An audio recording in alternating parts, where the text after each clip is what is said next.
Hello, everybody. My name is Dawn McCaw. I am the liaison for the School of Fine and Performing Arts from the Career Resource Center, and I also work with undecided students. So I am so happy to have another episode of our Arts Chat, our Friday Arts Chat, and we'll wait just a couple minutes for our alum to join us, and we are very excited today to have. I'm gonna wave and thank you. I see a few people have joined already. And today we have Alex Nye, and he is an award-winning fine art and architectural photographer. And here he's coming soon here. So he'll be joining us in just a minute. And he is an award-winning fine art and architectural photographer and owner of Prismedia LLC. And Alex is a federally certified drone pilot, which is super exciting. And then just a couple more things. Alex graduated in 2013 from SUNY New Paltz, and I believe it was in visual arts, design, and filmmaking. Is that correct? It is. Hey, Dawn. Good to see Hi, you. good afternoon. Yeah, it's a pleasure to be on. I've enjoyed the series so far. Oh, good. You've seen some. That's Yeah, awesome. no, it's very cool what you guys are doing. I love it. Um, Thank you. yeah, taking me back to New Paltz days. I had such a great time there. Now Um, you're currently in California, I am. Yep. So, so we're gonna get a winter storm tomorrow. I'm oh guessing no. you're not. Yeah, I know. I'm spoiled out here. Definitely spoiled, but I love coming back though. Love coming back to visit. Are you from the New York area originally? Yeah, so I'm originally from upstate, like Albany Capital District. Okay. And so I did 1 year at SUNY Cobleskill, transferred to New Paltz for the next 3 years. Had a bunch of friends that went there from my high school. Had a really amazing experience. But yeah, to finish what you were saying, I think the technical description would be um, my major was visual arts, and then my concentration was graphic design, and then I had a minor in film. And I think it's interesting to talk about that kind of decision and path that I went on. I think that kind of helped shape where I ended up. So I think it'll be interesting. Yeah, and then off of that, I think we could just jump right in if you wanted to talk about that. You started at Cobleskill with graphic design, you said, and then came to New Paltz. So Right, yeah, just right. go for it. Yeah. So it's funny, like a lot of people have a really clear vision of like what they want to do, what their calling is. That wasn't me. I didn't really know, what to do with my passions. I had a lot of passions. I was always into art ever since I was a little kid. I loved drawing and illustrating. I started doing like, you know, graffiti with marker, these elaborate designs for friends and whatnot. I did video for friends and highlight reels for athletes at my high school, and like some music videos. I got dabbled with weddings a little bit. So I never I didn't quite know what I wanted to do. I knew I loved digital art and creating all sorts of different mediums with cameras and with computers, but I didn't know exactly what to do with that. And so I knew it was something along the lines of film or graphic design. I kind of ended up in graphic design, not really knowing what it was at all. My mom kind of just pointed out, she's like, "Oh, that might work for you," and I was like, "Okay, sure, let's try it." Um, but when I got to New Paltz, I purposely chose the major of visual arts, which is, just a much more broad, all-encompassing kind of major. It's not like you're niching down in one area. It's not like, a BFA in painting or, in photography or something. Um, and looking back on it, I think that was one of the best decisions I could have made, is keeping things very broad and open-ended, because like I said, I didn't really know what I wanted to do with my passions or my skills, and that major, visual arts, really allowed me to explore a bunch of different territory and take a wide range of classes. You know, I took obviously photography, videography, but also web design and printmaking and sculpture and 3D modeling and like etching and all these really cool classes. And I enjoyed that so much. I got exposed to all these really cool, you know, aspects of the art world and of creativity. So that was really fun. And I think through that process is how I kind of landed in and discovered my love for cameras and photography and video. So that kind of shaped, you know, where I ended up, and it gave me time and space to, you know, kind of discover what I was best at. And so I think, you know, I know a lot of your last guests sort of give advice or, you know, for people who are struggling. And I think that's one of my biggest takeaways was like, you know, just diversify and really explore and use that time. Unless you have an extremely clear vision of what you're going to do, I think it's really valuable to be exposed to a lot of different things. Great. I love that, keeping it broad. Mm-hmm. Um, I'm wondering, sometimes like I work with seniors who are going out into, you know, post graduation. What tips might you have for them, or can you talk about when you first graduated, what your Mm. first jobs were? Yeah, yeah. That's definitely a tough time at first, especially in the creative world. You know, because I feel like one thing I learned is there's kind of two main different paths you could take. One is you join an existing company or entity, you know, working for a larger company, and you're sort of doing the role that you've trained yourself and learned how to do. And then the other path would be trying to freelance, you know, trying to start essentially your own business, your own entity, market yourself, which, you know, that path comes along with a lot of other complicated, you know, tasks and responsibilities like marketing and bookkeeping and, you know, everything that goes along with running a business. Um, I think obviously the safest way forward is to, you know, start by working for other people. And I did that a little bit, but I always knew that I wanted to have the kind of freedom to run my own business and kind of do things the way that I wanted to. I've always been somewhat entrepreneurial. Um, Definitely the kid with the lemonade stand, you know, selling gum back in the high school days. But so you know, I'm definitely an entrepreneur at heart, and I also wanted that creative freedom. But um, I did spend a number of years kind of working with other photographers, other companies, um, and specifically, so yeah, I think going back to your point, it's so important to put yourself out there and explore your community.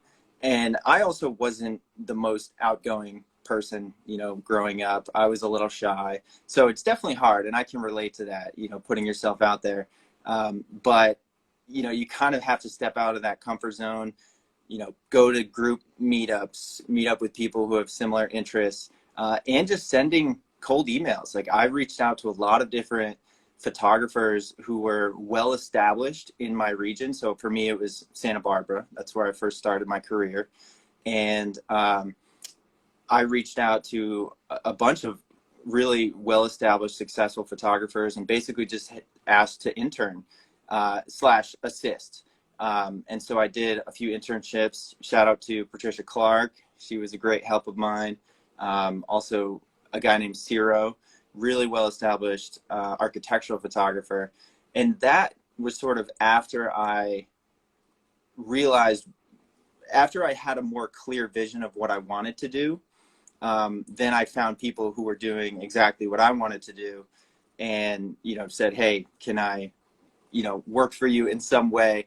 And the pay was definitely not great at first, but if, you know, looking at it, if I were to do it all over again, I would do it totally for free because it was such a valuable experience. Just getting to work with these, you know, really experienced professionals and see exactly how the industry works, all the little nuances of it. So yeah, I mean, I've got tons of examples, but put yourself out there, kind of figure out what direction you want to go, and just get involved, get involved with those communities. I really like that advice of just get out there, connect with people, and then through that experience, you may find something a little more tailored to yourself or something more specific. Because I think Right. sometimes that can be hard, like, oh, I don't know exactly what I want to do. It's a really great way to figure that out by just, getting involved with people who are doing good things. So that's Absolutely. great. Absolutely. Yeah, and I definitely glossed over some of the less glamorous work I did. Like I joined a company that specialized in weddings, so I shot a number of weddings when I was first starting, and I always knew that it wasn't like my calling or what I was meant to do, or what I was most passionate about. I much more enjoy creating art for myself, doing like landscape photography, photographing architecture, things like that. But I feel like it is still a very important, crucial stepping stone to get where you want to be. Not only financially, you need to do the things that pay the bills, while I simultaneously am kind of building up my own portfolio, and building my own, personal website and everything. But also through that process, you get more comfortable behind the camera. So even if it's not exactly what you want to do, it's still giving you a lot of experience. You're faced with these creative challenges where you have, it's a fast-paced environment. You need to work well on your toes, work with other humans, get to know people. You get better at communicating. So anything really that's like somewhat relevant, even though it's not exact, is definitely helpful. And I feel like, you can't just, you know, isolate yourself and say, I won't do anything. You can't be too proud to do anything. So that was definitely helpful as well. Thank you. I like to hear about some skills. Sometimes they're like the not as fun skills or um, that you need to do or you picked up along the way. And maybe if you think students should gather or, work on some of those skills while they're in school, like basic Excel.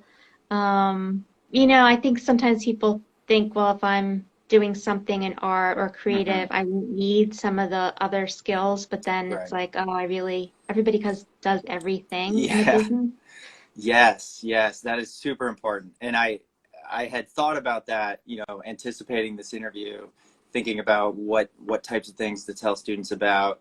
And that's a huge aspect of it, is beyond just the creative side, what we enjoy, love doing. There are so many other nuances to it.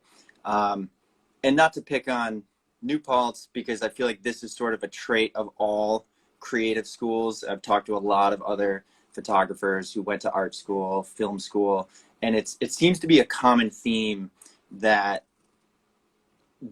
in school you focus a lot on the craft and not as much on the real world practicality of how do you actually make money from that? How do you market that? And so basically the business side, and everything that goes along with it. For me, I know a lot of your viewers are not, don't specifically do what I do. Maybe they're, painters or performing arts or whatnot, but I can only kind of speak to my experience. But if people are interested in photography or video, which is what I do, um, there's a lot of different things on the business end that I think are important to learn.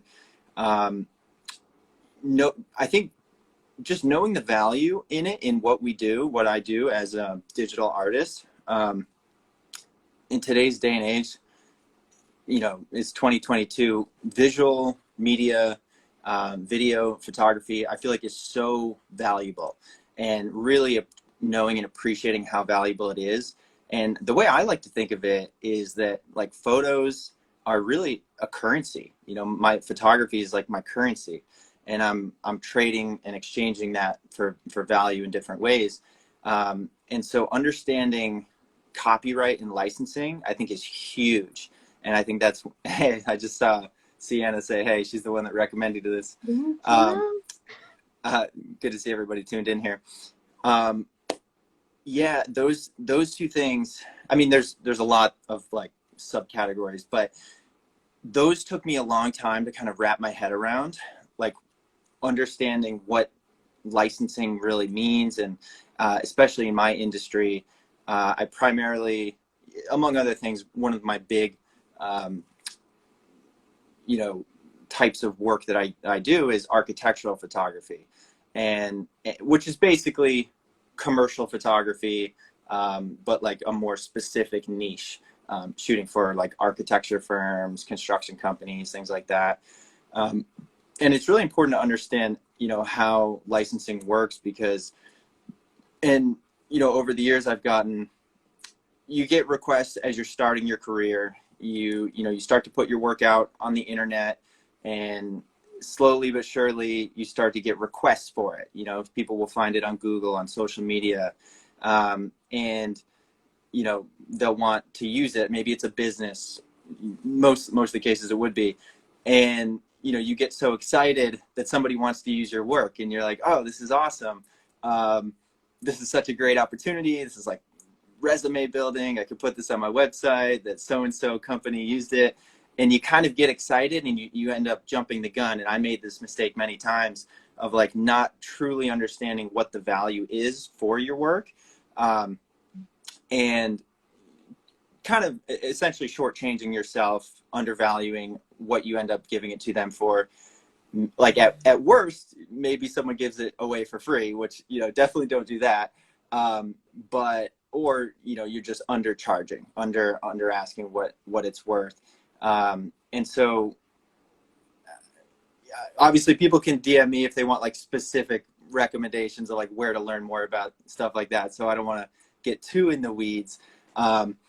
But yeah, kind of knowing the value. I mean, there's calculators online, for example, that explain how to determine what appropriate licensing cost is, given all the parameters of a certain company. And yeah, so that was one thing over time that I got a lot better at, negotiating licensing, understanding what the proper value was. And that's been a really valuable part of my business. I've had a few, like I'd say the biggest opportunity for me was Lexus. Actually found one of my images on just on Google, reached out, and they ended up buying, one photo for a year use, for, national Canadian ad campaign on billboards and whatnot. But little things like that are going to pop up. So you kind of need to be prepared for it, and know what to expect. But yeah, I mean, there's so much just networking, the business side, knowing how to structure your costs. Most creatives in my field would agree that it's not good to charge hourly. You want to kind of, like, how you frame things really makes a difference. So, charging a creative fee or a daily fee instead of like an hourly rate. There's so much nuance to that, so I won't get too in the weeds. But I think the business side, so maybe even taking business courses, taking a business course as an elective, learning a bit about that. There's obviously a ton of information online as well. But yeah, that's one thing that I kind of missed, or I was left to figure out a little more on my own, was how to actually take the work I'm creating and market it and sell it, and turn it into a business. How would you say you learn that? Because I know you're always learning things along the way. Did you reach out to people who are a little established in that? Like, how did you know where to start, I would say? Yeah, good question. Definitely networking is huge. I mean, start online. If you want to just know the basics, understanding, wrapping your head around it, YouTube is a great resource, YouTube University. So, just understanding what these things are. But there's a ton of websites that are basically for photographers and, digital media professionals. like I'm blanking out right now, but I could send some links to you after. But even within your niche, a lot of times there's Facebook groups that are extremely transparent. And I'm part of a number of different Facebook groups, whether it's commercial filmmakers or architectural photographers. And it's just professionals around the world that are, more than willing to share their experience and their knowledge. And yeah, just asking questions there. I've done that many times, even to this day. I'm stuck or don't quite know how to deal with a certain situation that I'm stuck with, or a client, a tricky client that's asking something unique. Yeah, it's really valuable to have those communities, and you can just, kind of, because the thing is, and here's another thing that took me a while to appreciate is that, at first you kind of think that people who are doing what you're doing are your competition.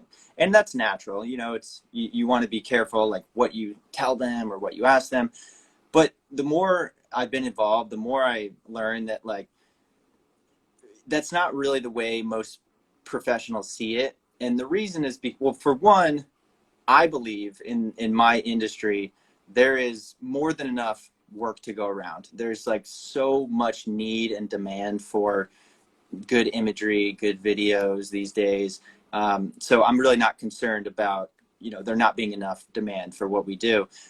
But beyond that, I think it's so important to network and talk and, basically share insider knowledge in the industry, because, the classic saying, rising tide lifts all boats. So if everybody is aware of what standard rates are or standard licensing procedure, then you're not going to have like the new people who come in and undercut, and then could slowly, sort of train clients into thinking that it's not worth what you're saying the other guy said it's worth. So yeah, very important to communicate. And I'm very open with people, if they, want to know procedures or charging for different licensing and things like that. So yeah, definitely important to network. Most professionals are going to be really open to sharing their knowledge with you. So don't hesitate. Feel free to just reach out and ask people. Have you also found that, you know, some things may not be something that you would do, but then you can recommend somebody else that you're knowing would do a great job? Or I think, then the person you recommended, the company or the client you've helped out will then think of you, and everybody kind of then helps you. If it's not in your area, they may refer you to another client. So it kind of can help in that way as well, the networking. Definitely, definitely. Yeah, and that happens all the time. Um, there's certain times when I'll be hired to shoot a job, just as the camera operator, or just as, the cinematographer, as opposed to when I'm taking on the client, I play, wear multiple hats. I'm producing, I'm directing, you have all these different roles. And, yeah, I mean, there's a number of times that I bring on, people to help me shoot, and I'll work with them. And then we kind of trade places. Once this friend gets a client of theirs, they'll bring me on to shoot. And just really ends up being this big collaboration. And yeah, people remember that, if you do a favor for someone else, it almost always comes back around. So there's, like I said before, there's plenty of work. And so it is really good to keep those connections. And yeah, and everybody you meet in school, I've kept in touch with a bunch of people at New Paltz. It's good to create those communities, because like you were saying, maybe there's a job where it requires a specialty that you don't have, or that you're just maybe not as good at. And so, it's really good to be able to like assemble an all-star team, of different talents and different types of people. And it still makes you valuable as like the person kind of leading that production. So that happens a lot. And then, yeah, like you were saying, it does definitely comes back around. yeah, and then of course, clients that are maybe a little lower budget. So it's, maybe the more mom and pop, they don't have quite as big a budget to afford a company that's more established. That happens pretty frequently too. Just passing along work to someone who's, getting started or working, working their way up. Yeah, that's great because it helps everyone. Yeah, definitely. I did want to ask you, are you on the Orange and Blue Network, the alumni network? I'm You may not not, be. no, I'm not familiar. What, tell me about that? So I will send you an email with that information, but basically it's a way for you to network with alumni, other alumni that are on the system, and current students, and then current students or alumni who are watching this or want to contact you or have a question. It's a platform to Oh, kind of cool. connect you. Um, yeah, so that's, Awesome. I would love to be yeah. part of that. Yeah, I didn't know about that. That would be Yeah, that would be great. it's new since, after you graduated, so. Oh, cool. Great, great. Cool. That's Yeah, send me awesome. links after we chat. Perfect. I'm trying to think, did you want to maybe say a little bit about your business? Sure. I mean, we gloss over a little bit, but I could kind of summarize what it is I do. It's kind of complicated. It's tough to summarize because there's so many like facets and moving parts to it. But um, I mean, the shortest, simplest way is to say, I essentially make money with cameras and drones. So I've got a lot of these, a lot of different drones, a lot of tech and toys. I love that, love that. Um, but yeah, so the more nuanced way to explain it is I do a number of different things. So one is fine art photography, and so that is, kind of creating work that I want to display. So that's, I am my own client in those cases. And so in my case, it's like landscape imagery, drone aerials, things like that, time lapse. And the goal there is essentially to sell prints. So I have, thank you, Emmerich. Appreciate that. You guys are too kind. um, and I have so yeah, that's kind of where I started actually, and that's what New Paltz really trained me really well for, and where I'm super grateful and had such an amazing experience in my photography classes, um, because it kind of enlightened me to the fine art world, how that works, getting into galleries, showing your work at museums. So I had quite a bit of success showing in galleries, early on in my career. And in addition to that, it's selling prints, right? So that's really the main source of revenue for that particular uh, part of my business. So I've sold hundreds of prints over the years. More recently, a number.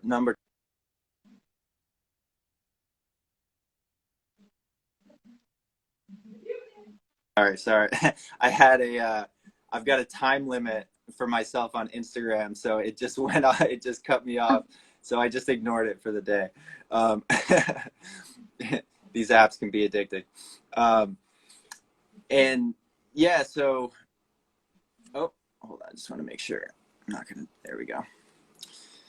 Um, yeah, so I will either sell my existing, I'll have I have large archives of landscape photography of various cities.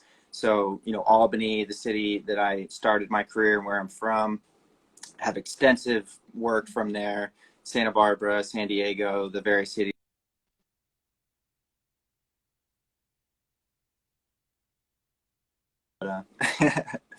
um, Do you have on your I'm on your LinkedIn. oh, cool. Where is your like where can I see your prints? Just Yeah, so my website would be the best starting point, and that's alexnyeart.com. So that's just okay. same thing as my Instagram handle. Um, Okay.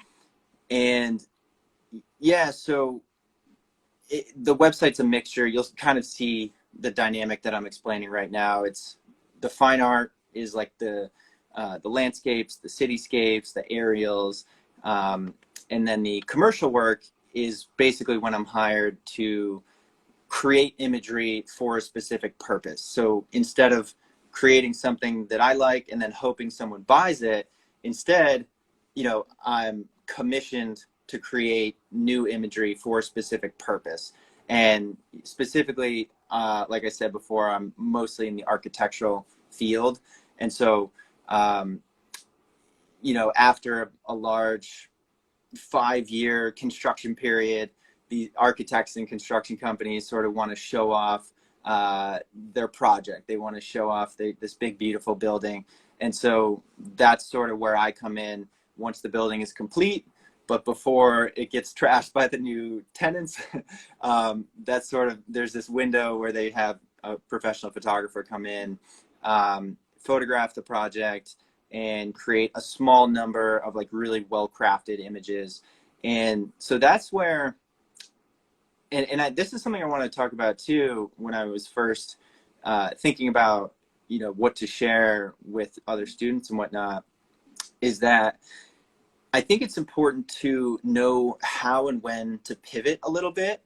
And so my experience was, I began, as I mentioned, with fine art. And so I was creating landscapes, I was shooting architecture and cityscapes. That's just what I really enjoyed. And that, if we're being totally honest, it's much more difficult to make a living from that type of work. It's like trying to make it as a big musician playing shows. It's like, it's possible, of course, and it's worth trying, but it's much more difficult than creating work for specific clients that have specific needs and demands. And so that was kind of a learning process for me, where I was, I had some success, but not quite as much financial success. A little bit, but not quite enough to fully sustain. That's why I was doing weddings and all these other things on the side. But what happened, there was kind of this turning point, and there was this moment when I finally recognized an industry that fit really well into the type of work that I was already creating for myself. And so in my fine art work, I do a lot of photoshopping, like photo manipulation. So like blending different exposures together, blending, creating these like surreal composites where I blend like day and night together, or, different times, or different locations. And that was what was fascinating to me. So I was very much like a technical photographer. Some photographers, it's all about the concept, or some message. For me, I really enjoyed the technical beauty of it, and creating work that I spent like hours and hours polishing in Photoshop and cleaning up. And so once I discovered, I think I was going to a camera club in Santa Barbara, which, another good thing, going back to our previous conversation about networking, putting yourself out there, just joining groups and clubs that, share similar interests. So I was part of this camera club, and it was one night that somebody gave a presentation on what they do. And this guy came in and gave this whole presentation, and he was an architectural photographer. And at the time, it's interesting because I had no idea that was even a discipline within photography. And that's another thing that I'm sure a lot of people will learn as they get into it, is, photography is such a broad spectrum of, there's so many different types of it. And so you can take that in so many different directions. Is it fashion? Is it, automotive? Is it weddings? Is it landscape? Whatever. And so, after seeing this guy's presentation, it was like a light bulb went off for me, and it clicked when I heard him explaining what it is he does, and what that type of photography is all about, because it requires a lot of careful editing and photoshopping, and cleaning up things. You're getting rid of power lines behind a building, or outlets, or cracks in the sidewalk. And, it's very extensive on the post-production side. in order to create really clean, well-crafted, like commercial quality imagery. And so it was this like light bulb moment where I was like, wow, that is a perfect fit for what, what I'm already good at, what I've been training. And so I kind of had this diversion where I it was great to finally realize that was, essentially a calling. And, that was what I meant to do. That's the perfect platform, or the perfect, kind of discipline for the particular skills that I've developed. And so from that moment, I basically just had my mind set on becoming an architectural photographer. And I'm extremely perfectionist. And so I don't do anything lightly. Any like goal or mission or, vision that I have, I go all out and I really investigate it, and I really develop myself, and I want to make sure that I'm like fully deserving and capable of taking on the work that I wanted to. I really wanted to be operating at a high level. And so I'd say from that point of going to that meeting, it probably took me maybe a year or two, year and a half, where I was just kind of developing my own portfolio. And here's kind of where we get into another tip or piece of advice for people who want to do something very specific. So once you do identify the niche that you want to operate within, at that point, it's so important to really understand it and brand yourself for that. And so before that, my website was such a cluster of like, hey, here's some drawings I did as a kid, here's some, portraits I took, here's some, some landscape shots. And it was just very unfocused.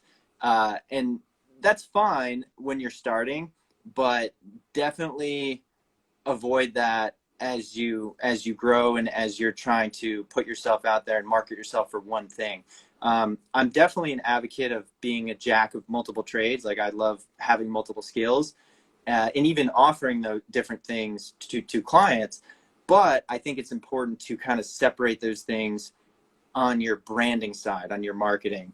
So maybe it's okay to do weddings and architecture, but just make two different websites for them.